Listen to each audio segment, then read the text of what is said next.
In the previous episode, I talked about intentionality and how friendship has raised the bar for love for me, and how you're one of the most Stop, actually. Because I might cry. Yeah, no, I was gonna go ahead and save that. Yeah, but oh my God, I actually might cry. That is crazy.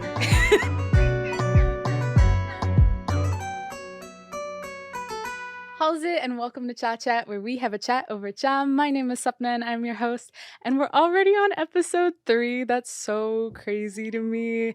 And don't worry, we fixed some of the issues. Like, this mic is no longer blocking my lovely face. Speaking of lovely, I'm joined by one of my closest friends, Tyler.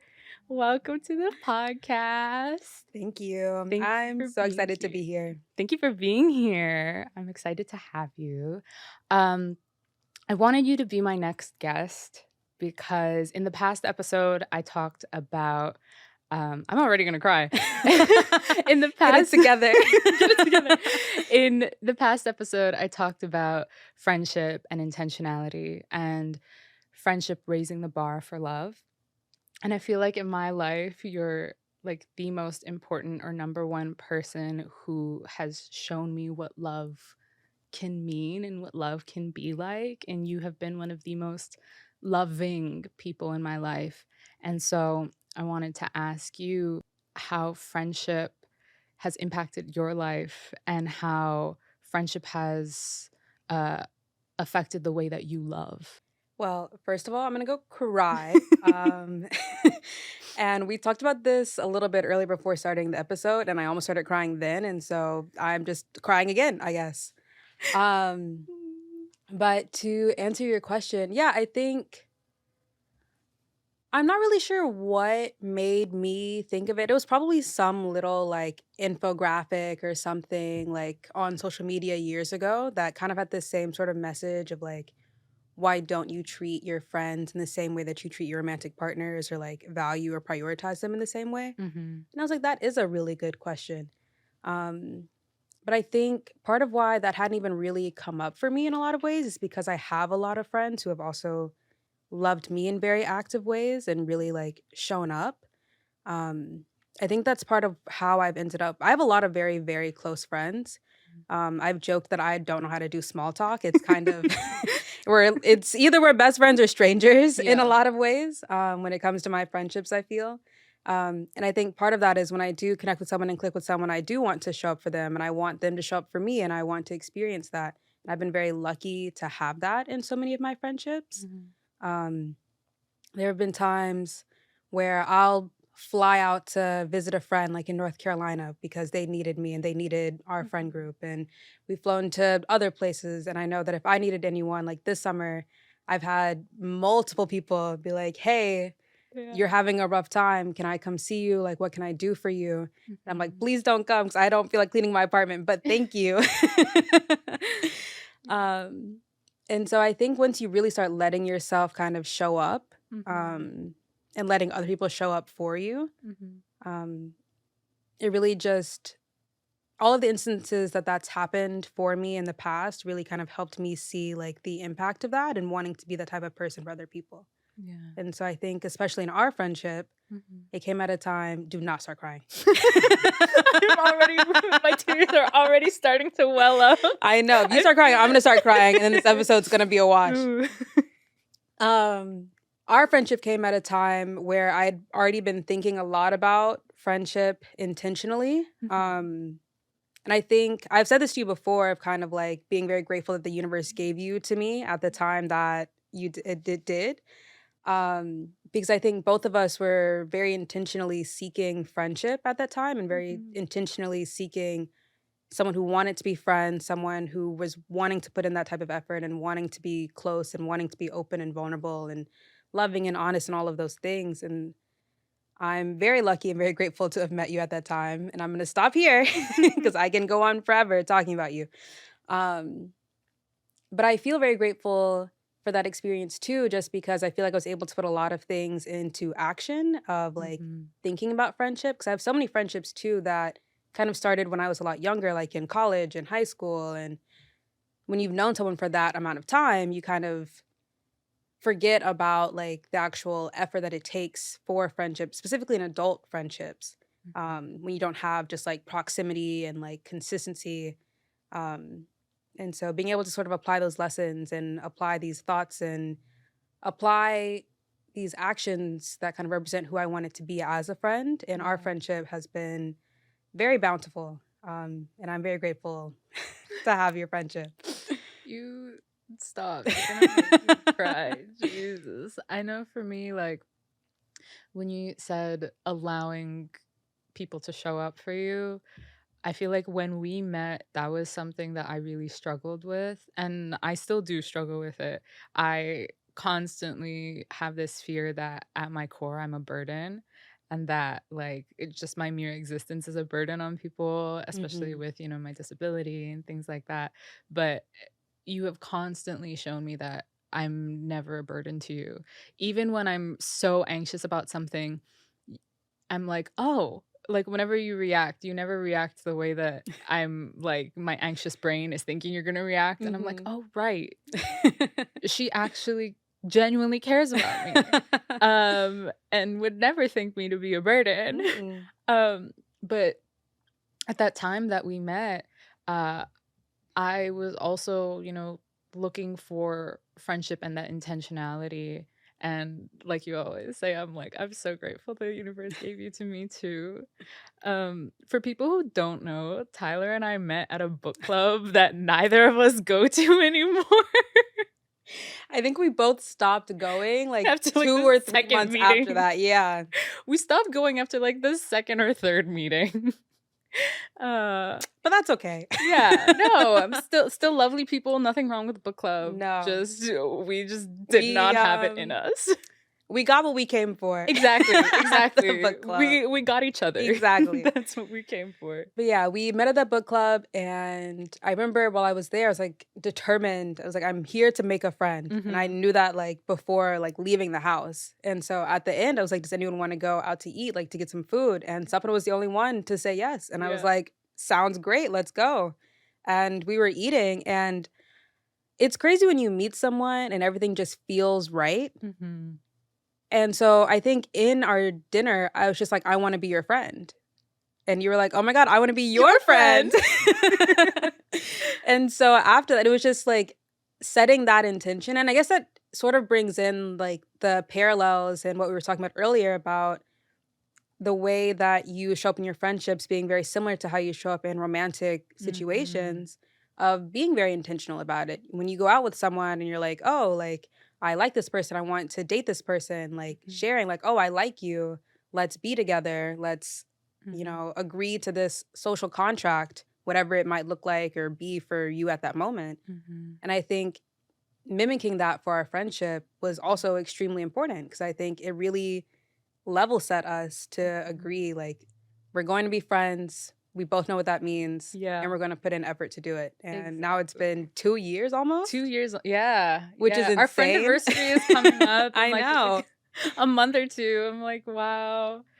No, for me, we've talked about intentionality when it comes to friendship, and I feel like in sickness and in health applies to every relationship, not just, the person that you marry. Mhm. That applies to the person you're dating, that applies to your friend, that applies to family. Mhm. And I think over the years, as I've grown more and more disabled, I've really noticed like a lot of people don't ascribe to that. Mhm. Um, and let's just say, when you get sick, you really realize how many people don't care about you as much as you thought, or Yeah. how many people feel burdened by you. Mhm. And I'm really grateful. It feels so bare minimum to think like, oh yeah, I'm really grateful that Tyler doesn't see me as a burden because of my disability. And I'm like, that's how it should be.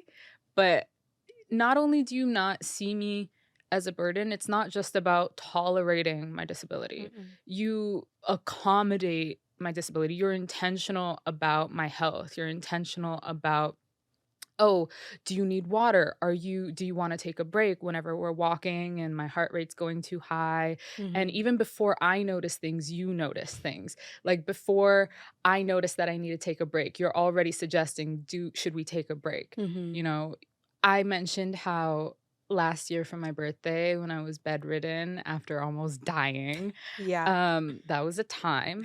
Uh you put so much effort into my birthday gift, into that sketchbook with a prompt on each page, and how you intentionally chose thick markers so that when I'm having a high pain day, I can easily grip them. It's things like that that make me feel so loved and so fortunate, and also just so grateful to have that kind of intentionality, to have that warmth. And I'm like, that is more effort than anybody who I've ever been in any kind of romantic situation with. Mhm. That's more intention and more care that I've ever received than in Mhm. one of those situations.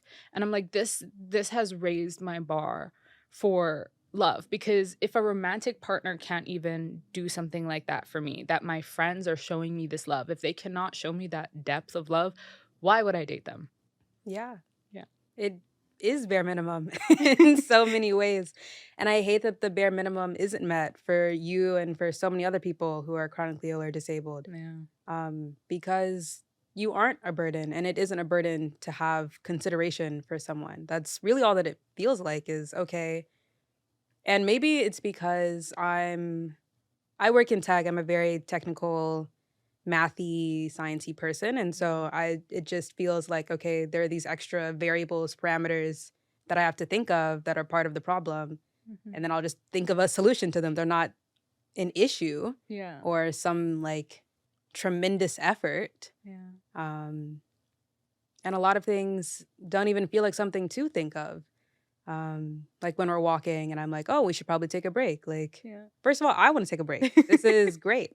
And second of all, there's no point in rushing Yeah. because where are we rushing to? To spend time together? We're already together. Yeah. So let's just go ahead and take that break, Sapna. I know. But like even when I'm like getting up, your hand is always right there for me to grab. Hmm. You know, before I'm even thinking about, oh, I need this accommodation or I need this kind of help, you're already there, like ready, as if you're so in tune with me. And one thing that I really appreciate is that you've taken the time to like learn Hmm. about what affects me, what my different health issues do to me, Hmm. how they impact my life. You know, I've had people I'm like dating or like talking to, and I tell them about my health issue, and then there's no curiosity there. They're just like, oh, that sucks. Hmm. There's no follow up of like, oh, how does that impact you? Or like, oh, how can I help accommodate you? You Hmm. know? Whereas in the first conversation we had, literally when we weren't even friends yet, Hmm. you were like, "Oh, do you need anything? Do you want more water? Should you be drinking right now?" The answer was no, by No. the way. The answer was no. And I was like, "Oh, wait, actually, I have like a blood test tomorrow where I should not Yeah. be drinking." Yeah. Yeah. And then so I stopped drinking. I was like, "Wait, actually, you're so right now." Yeah, you are such a problem. But I don't know, I think part of it too for me in learning how to be this type of loving person, because people show love in a lot of different ways. Yeah. But I think the biggest thing for me was growing up. My parents are very much like show up type of people. Mhm. My dad in particular, he's the absolute silliest man ever. He this past weekend, even actually, he was in South America for like a trip with friends. And over the weekend, my brother was playing in a soccer game that me and my Mhm. mom had gone to. Why was he on FaceTime at the soccer game from South America? He's busy. He is in the middle of this like trip, but he was so just like wanting to be there. And Yeah. so there he was, and he like saw part of it. And he's been like that, like, my entire childhood. Even as someone who does like travel a lot, if I was ever just Mhm. like, I need you to show up then he'd be here tomorrow. Yeah. And that kind of continued too, where I got very lucky with people in college that I became friends with. They're also just like, hey, like, I need XYZ thing, or I need you to be here, or Mm-hmm. maybe not even sharing that I need something, but just like, this just happened to me. This was really rough. I lost a family member last year and then Yeah. had packages in the mail. Yeah. I wasn't even super, super close to this family member, but Yeah. that doesn't even matter because it's something that impacted me and that's something that they knew and they care about me. And so they showed up for me even from afar. Yeah. And so I think I've been very lucky in friendship. I think I've found so many people who care and love in such an active way that it just feels very natural. And it's felt very natural in our friendship. Yeah, I feel the same way. I feel like I noticed once I started being more intentional, Mm-hmm. then the people around me also started being more intentional. And I feel like I've really curated a beautiful support system, Mm-hmm. and I really realized just how amazing my support was in the past year. Yeah. Especially after everything I went through with Yeah. almost dying and that terrible, terrible man. What are we calling him? Mr. The Capricorn? Capricorn. Yeah, the Capricorn. Yeah. One of these days I will tell that story, but just so people have some context because they might be thinking, you keep talking about this man. What did he do so bad? Oh my God. Basically, he ended our friendship while I was dying. Like So literally in the ER for yeah. the second time that week? So yeah. So the first time I went to the ER, he called me and then he ended our friendship the day after I was released. Yeah. And then I was sent to the ER the second time Yep. when I was actively dying. Mm-hmm. And during this period of time, I was technically dying. I was Yeah. incredibly ill. Mm-hmm. So yeah. Yeah. That And was that was kind of the cherry on top to 5 years of history that we're not going to get into today. yeah. That's not the point. Yeah.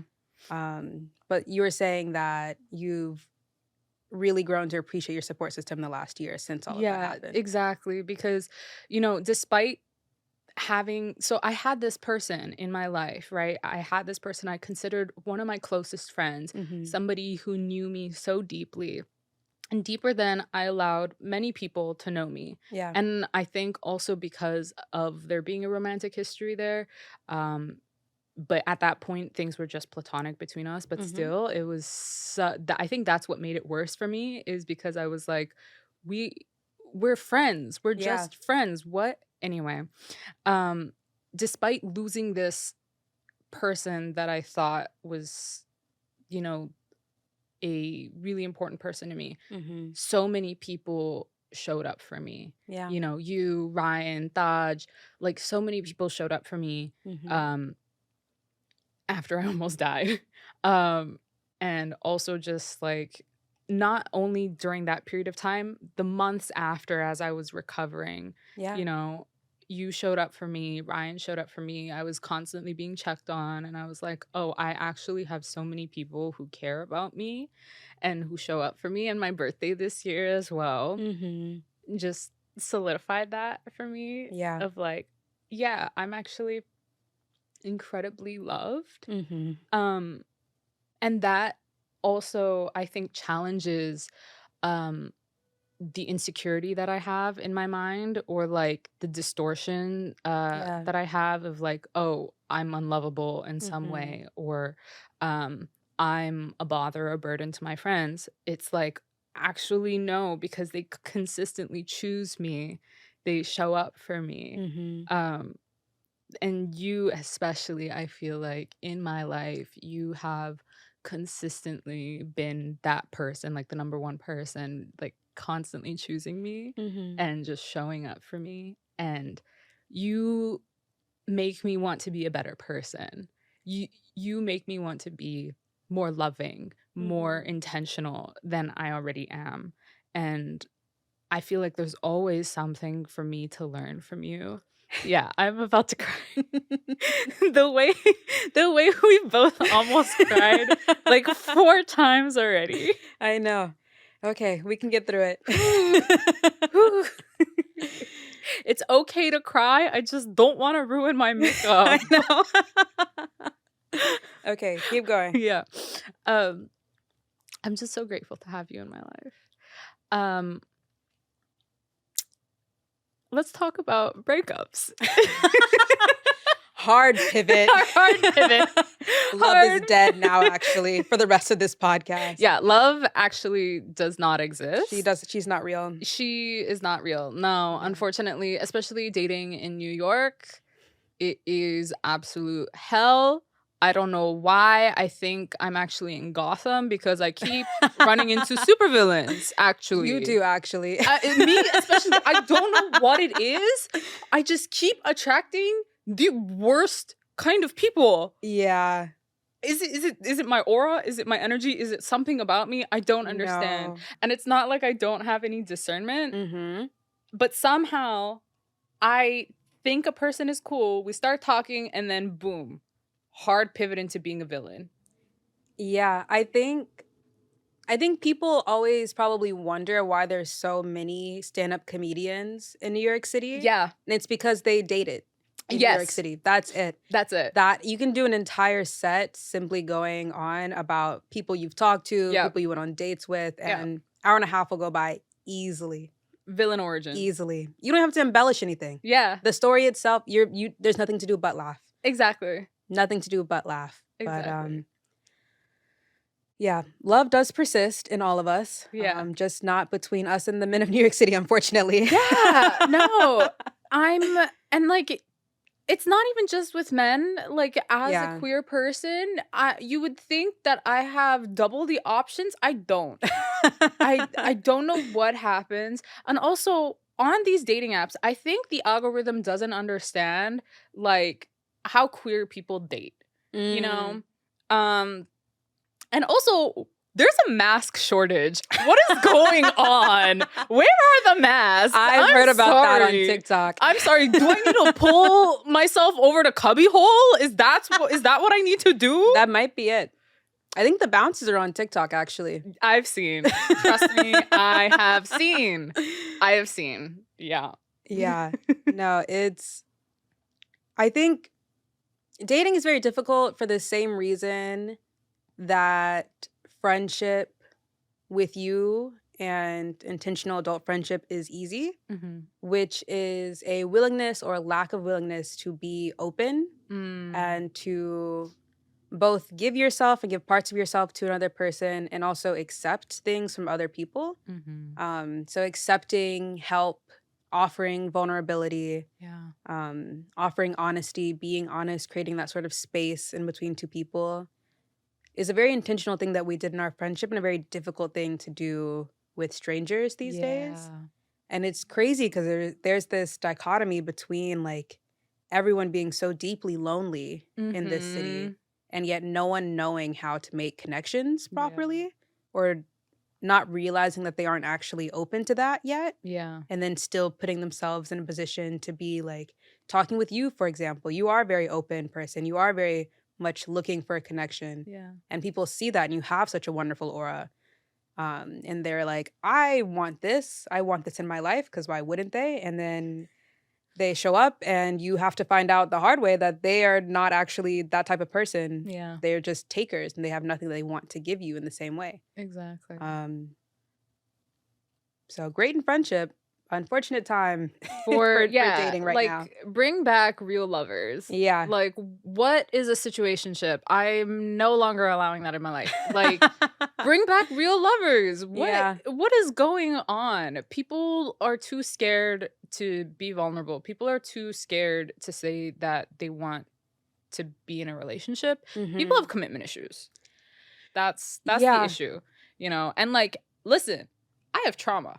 I also have commitment issues, but I will work past them. You know, that's the whole point, is like working past the issues that you have. The only way you can work past a lot of these issues, especially if you have trauma from relationships, is by engaging with them, you know? Yeah. But a lot of these people, especially men, unfortunately, do not want to be intentional. They do not want to be vulnerable, but then they also talk about being lonely. So it's like, what do you want? Yeah. Or I think people at the very least should be more self-aware. So for example, so I did go through a breakup this summer. Yeah. Um Yeah. That man is lucky he does not live in New York. I would have pulled up to his house and burned it down. No, I know. Allegedly. Allegedly. Allegedly, my mother also offered to inflict damage upon property. Yeah. She didn't, to be clear. And she doesn't even know the full story. She just knows that we broke up. Yeah. Yeah. God. And that's a story for another day also. But after breaking up, I was immediately like, oh, I'm getting on the apps. I'm getting out there. Yeah. Hot girl summer. Yeah. I'm being taken on dates. I'm getting flown out. I'm going to be on a yacht shaking my ass in Dubai. Like, I'm there. Yeah. No. No. So I went on one date, goes to the person afterwards, and then slowly realized that I don't want to talk to strangers. Yeah. At all. Yeah. And so for the most part, I've stopped. Every once in a while, late night Bumble swiping Me too. will get to me. Yeah. But that is very gamified and does feel like a game in a lot of ways. Yeah. Because we both know that neither of us are serious here. Yeah. Me and said Bumbleman. Yep. But I think having that awareness and realizing that in myself has been very helpful, of just like recognizing that I have sort of a phantom, like missing being in a relationship, being part of a relationship, but not necessarily wanting a new relationship.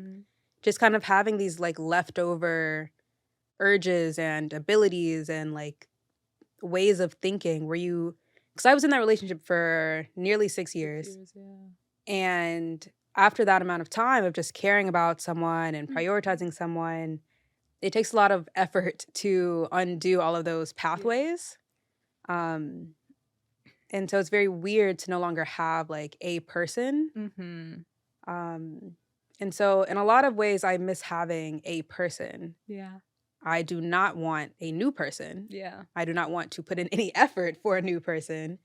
I do not want to talk to strangers or strange men for that matter.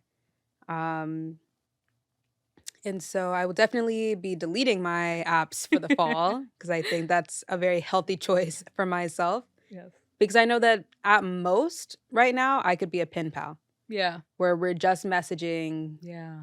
I'll never see you. Yeah. You'll think of me fondly every once in a while. But I think that's the most that I have to offer, and I think that's okay. As long as I'm clear about that with myself and with the other people and like on my profile. Yeah. I kind of went through the similar thing of like that grief and heartbreak of losing that person. And like I said, with the Capricorn, he was not my person romantically, but he was my person platonically. Yeah. And Fleabag was so right, because where do I put that love? What do I do with it? But you showed me that I can put that into my friendships. Yeah. And it doesn't cure everything. It doesn't cure that wanting or that yearning for a romantic partner and for your person. It does alleviate some of the grief. Happiness shared is double the happiness, and sorrow shared is half the sorrow, is a saying that I've heard. And I'm like, yeah, that's actually so true. I think one of the hard things about losing somebody, grief wise, and not just in a romantic relationship, we both went through familial deaths. I've been to a funeral every year for the past 2 years. Yeah. Same. Yeah. Oh, wow. It's hard because you end up developing a language with that person that nobody else knows. And then after they're gone, that language also dies. It's living within you. And I think about, what do I do with this? Where do I put this? Like, I no longer have somebody who will understand these references. I no longer have somebody who will immediately notice something is wrong by the way that I text okay. You know, I will no longer have um this person who speaks to me in this specific love language. And when I say love language, I don't mean in like words of affirmation or quality time, that kind of thing. I mean like love language as in loving me, how what makes me feel loved. And I touched Yeah. on this a little bit in the previous episode as well. But that grief is hard. And I feel like with grief, any kind of grief, it it never goes away. I Mhm. feel like people think that with time grief grows smaller, but I saw this graphic about how actually with time grief stays the same size, but your life grows bigger around that grief. Yeah. Um and with some grief in my life, I feel like life has not grown that much bigger, and that's when I'm wrecked, or where I feel the most sorrow Mhm. is like certain things from my childhood or certain deaths, uh, or certain losses. But one thing that I have learned a lot that you've really taught me is like, I don't have to do everything on my own. Yeah. Being, you know, a South Asian woman, I often have developed hyper independence. Uh, Give it up for all the hyper independent women of color out there. yeah. um, you know, that hyper independence and feeling like I have to do everything on my own and I have to do everything perfectly or not at all. Yep. And that I cannot rely on other people, and that I need to just keep everything inside. Mhm. But you are constantly like, no, uh, this is what our friendship is for, Yeah. you know, relying on each other and allowing each other to lean when you need that support Mhm. is something, you know, I feel like I really struggled a lot with until I met you. I feel the exact same way, honestly. I feel like I'm not someone who typically opens up a lot or shares my feelings a lot. There has been a lot of experiences where I've just felt like, oh, well, what's the point? Like, I just have to get over whatever this thing is. Like, Mhm, talking about it isn't going to change anything either way. Like, mhm, and when I do talk about it, I don't even feel like lighter or anything like that. But I think through the intentionality in our friendship and through the vulnerability that you've consistently shown and expressed and offered me in our friendship, it's like, okay, well, maybe this is okay. Maybe this is something that I'm allowed to do and should do and mhm, might even feel good to do. mhm. Um, because I definitely just understand not wanting, not even not wanting to be a burden, but just not feeling like it's worth the effort of sharing Yeah, and just keeping it in because it's like, who really cares to hear this right now? I'll just get over I do. this. I know. And I think it has been an incredible time as your friend, because I've also really learned that from you. So I don't know who taught who. This is a very chicken and egg situation, I guess. Um, that somehow both of us have taught each other this vulnerability. Because I don't know how I taught you when I wasn't doing it, and you taught me when apparently you didn't know how to do it either. But I think that is what friendship is, when you actually allow yourself to be intentional and allow yourself to really open up and allow yourself to be vulnerable and see vulnerability as something that is bringing you closer to another person. Mhm. Um, so for me, it's looked like answering your questions honestly, right? Of Yeah. how are you? And both of us not just being like, oh, I'm good. Like, how are you? But no, like, how are you actually? Like, this is Mhm. not a throwaway question. I'm invested in the quality of your life at every single moment. Please Yeah. explain in detail exactly how you are. We go Exactly. emotionally, physically, like, how are Exactly. things going? And that means something. And it means a lot to me personally. Um, Yeah. Yeah. Yeah. And I think part of that is also when you mentioned like being honest, Mhm. is for me, I am constantly reading between the lines of what people say. Mhm. And oftentimes it feels like I have to read into what people say because it feels like people are saying one thing, but then they actually mean another. Mhm. Or it feels like there's these hidden messages that I don't interpret, that just go over my head.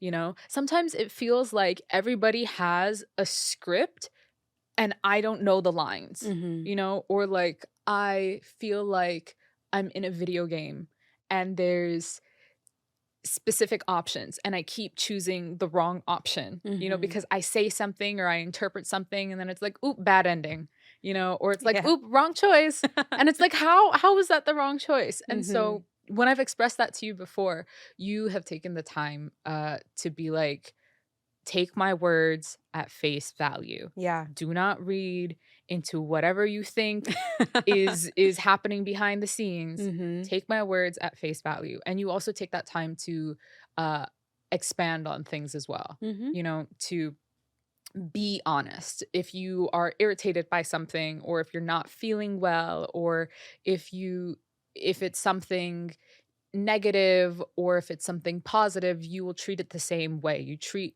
everything with a sort of neutrality that I really appreciate, you know? Yeah. And you expand on these things of like, for example, like, hey, I'm upset and this is why I'm upset, but this does not affect our friendship. Actually, this is me putting an effort in our friendship. Yeah. You know, if you didn't tell me those things, it would just sort of fester. And I feel like once people stop having these difficult conversations, that's when they've checked out of the relationship. Yeah. You know? And so I always appreciate when you have something to say to me, whether like a feedback, whether negative or positive. And I know the negative ones do make me super anxious and start to spiral, but you take that time to reassure me. You know, you take that care, that extra care of like, hey, take these at face value. This is what's happening, but this does not affect our friendship. Yeah. And I love you. Yes. Yeah, I think I do speak about a lot of things with a sense of neutrality. And I think it's something that I appreciate that I can do in our friendship. That you will trust that I'm saying what I mean to say. Yeah. And trust the meaning in what I'm saying. Because I'm not trying to hide anything from you. And I'm very actively not trying to be passive aggressive or petty or hide anything.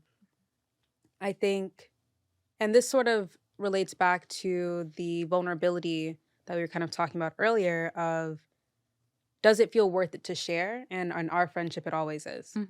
It always is. In other situations where it's like, oh, like I'll just make up some white lie about, oh, like, can't chat today, like, you know, something came up, whatever. Versus with you, I know that if I give you the full explanation, even if it takes the next 45 minutes of just straight texting and like audio messages, like you'll still be there through the very end, reacting to every single one, interacting with each individual message. Because you do care and you do want to know and you do want to hear. And I think that makes all the difference. Yeah. I guess a question for you, actually, based on now, like this last year, because it has been, I think, probably like 12 months almost to the day of everything that happened last year. Jesus. So if you've been feeling a little off recently, that's probably what that is. No. Oh my God. Yeah. No. So in these last 12 months, I know. And everything that you've learned from friendship and from how you've shown up in your friendship and how other people have shown up for you, what do you think that means now for what you're looking for in your next romantic partner? I feel like it's definitely made me hone in more on the qualities I'm looking for. Yeah. You know, because before I'm just like, yeah, if they're nice to me. The bar is in hell. Okay? That's not even a bar. The bar is in hell. A barista is nice to you. Listen. But no, now I have like specifics of like, yeah, if somebody's gonna date me, I know we always joke about, there's required reading of they need to read all about love, but now I'm so serious about it. Yeah. Of like, if you want to date me, you have to read all about love. Prerequisite. Summer reading. Summer reading, exactly. Exactly. I literally just started talking to a guy Mm-hmm. as of 2 days ago, and I Right? told him to read All About Love.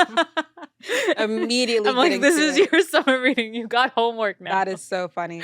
But besides that, I think I'm definitely looking for compassion and kindness. I Yeah. think a lot of men think that they're kind because they're not mean. Mm-hmm. And a lot of times men are actually very mean, but they don't realize they're being mean. Mm-hmm. They're I need that intentionality. I need that, you know, being cognizant of my health issues. Yeah. I need that curiosity of how my health issues affect me. And I Mm-hmm. also, if somebody's gonna date me, Yep. at some point they are gonna have to act as a caretaker. Mm-hmm. And that's something that I know acts as a hurdle in dating for me. Mm-hmm. But if somebody wants to date me, they need to be okay with that.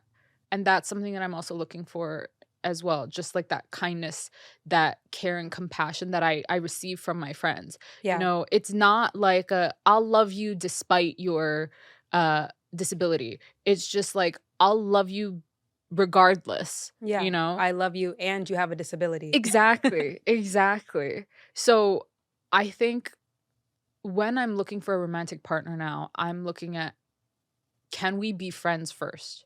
Yep.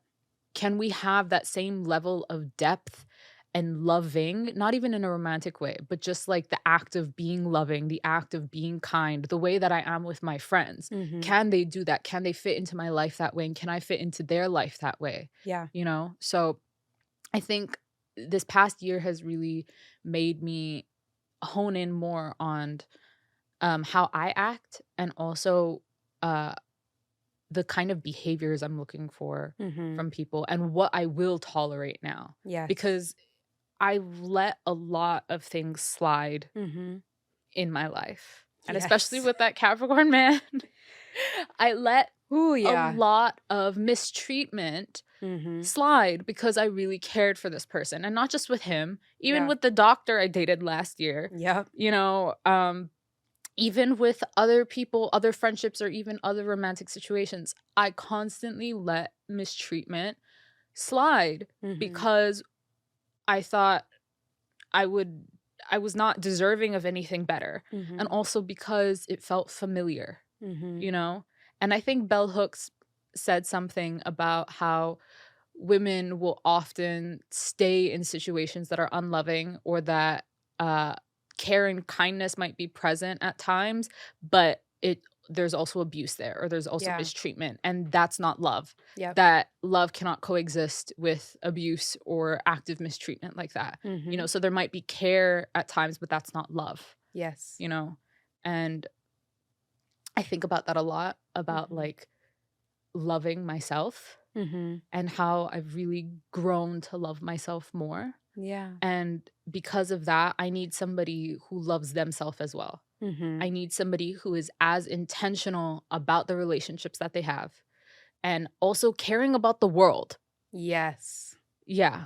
Because one of the issues I have had, especially Mm-hmm. with, I'm not going to say the name out loud. Yeah.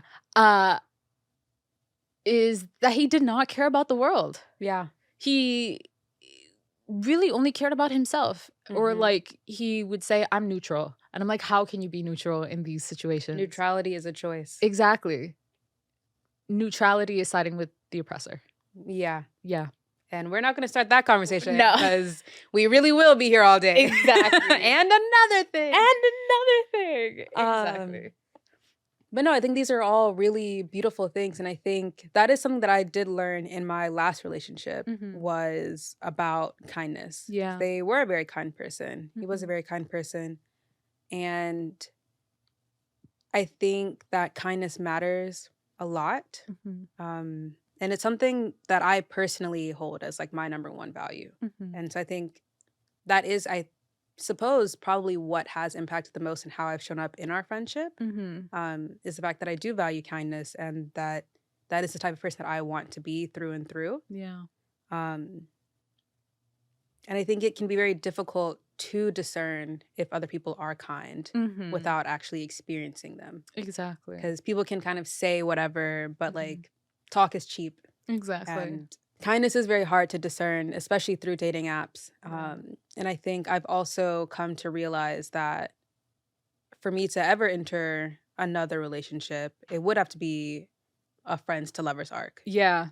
That is a requirement for me because A, I don't trust people Same. at all. Yeah. Like at all. And B, I don't trust people's words. Yeah. I'm very much actions over words. Yeah. Um, and C, because I know what friendship looks like for me and I know Mhm. where that bar is. Yeah. And so if you can at least at a minimum pass that bar, Mhm. then there is only then is there hope for there to be a romantic relationship. Yeah, exactly. I think that's where I'm at as Hmm. well. And another thing that I learned from you is like trusting people's actions over their words. I Yeah. feel like I wouldn't say that I've been a very gullible person, but I think, You hold a lot of trust yeah, for people and a lot of hope and belief that they will be a good person because they are capable of it, yeah, even if they're choosing not to do it. yeah, exactly. I think one of my issues is that I can often be too trusting, um, and that I, th- I believe in the goodness of people. Yeah. Um, and that was also an issue with the Capricorn, Hmm. um, is that I believed in his goodness. Yeah.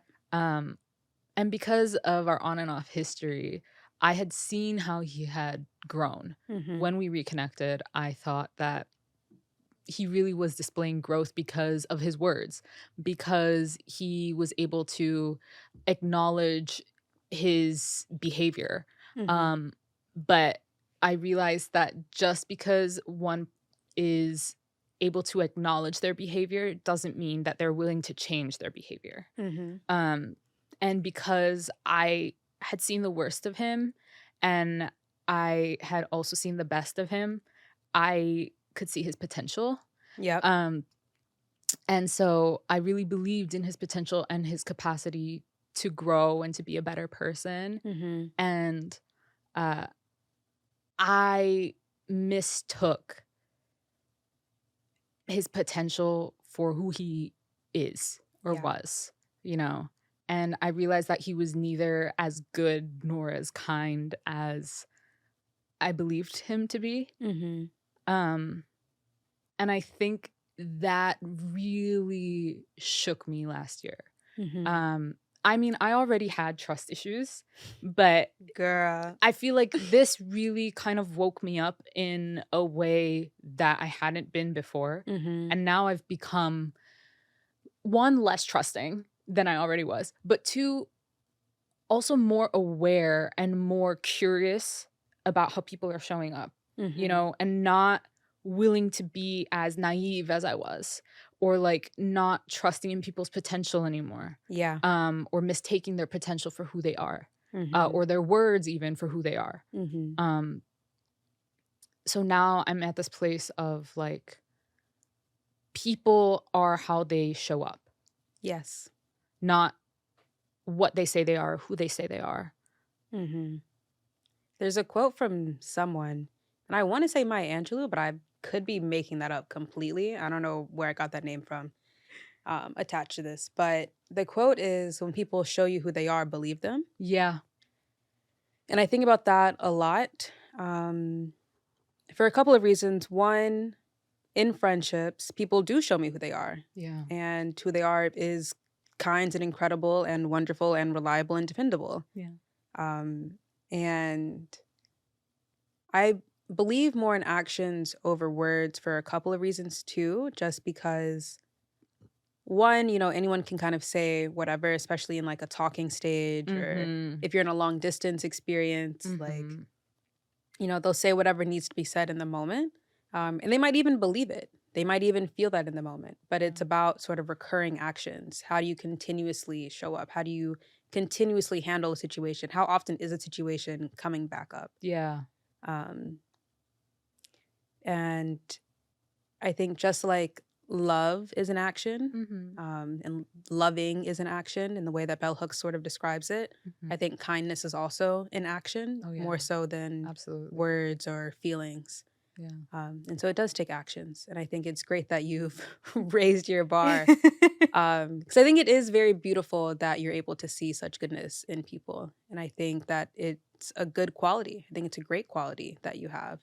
Um, I think that seeing people's potential and seeing their goodness is indicative of your belief in humanity as a whole and indicative of your love for the world Mhm. and love for people and humans as human beings.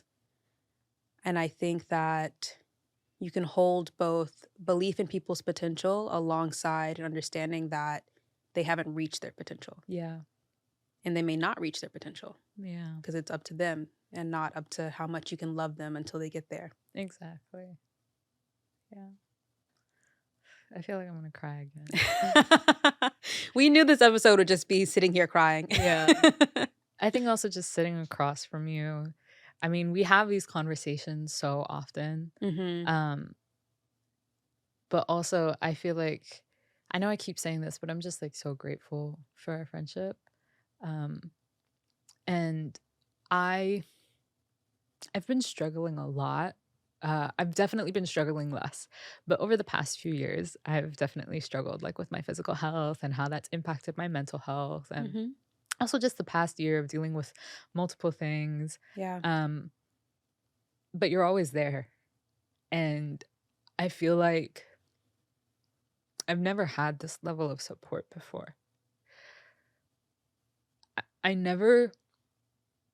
I think this kind of love and friendship, I can't even look at you.